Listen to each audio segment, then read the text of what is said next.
Маймылдардың өмірі адамзат шеше алмайтын жұмбақтарға толы. Бұл сүтқоректі жануарлар біз үшін қызығушылық тудырады, өйткені олар адамның ең жақын туысы болып саналады. Табиғатта маймылдың 400-ден аса түрі бар екені белгілі. Ғалымдардың айтуынша, спид ауруы адамға маймылдан жұққан. Ауыздарындағы тістердің саны біздікі сияқты 32 тіс. Маймыл айнаға қарап өзін танитын жануар. Маймылдар бір-бірімен сөйлесе алады, шығарған дыбыстары белгілі бір затты білдіреді. Стэнфорд университетінде Коко деп аталатын горилла өмір сүреді. Ол ағылшын тіліндегі 2000 сөзді түсінеді, тіпті адаммен қалжыңдаса алады. Егер ол есінесе, бұл ұйқысы келгеннің белгісі емес, керісінше сізге шабуыл жасауға дайындалып жатыр. Жануардың кейбір түрі еңбек құралдарын қолдана алады.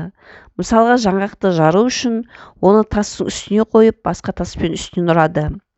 Маймылдың ең үлкен түрі горилла. Олардың ұзындығы 170 сантиметрге дейін жетеді, ал ең кішкентай түрлерінің бойы 12-15 сантиметр. Эволюция теориясына сәйкес, адам мен маймылдың ата-бабалары ортақ. Олардың өмір сүру ұзақтығы 10-60 жыл. Үндістанда 40 миллион маймыл өмір сүреді. Бұл мемлекетте олар қасиетті жануар болып саналады. Бұл сүтқоректілер тек қана бананмен қоректенбейді. Шын мәнінде олар бананды өте сирек жейді. Олар ауа райы ыстық жерлерді ұнатады.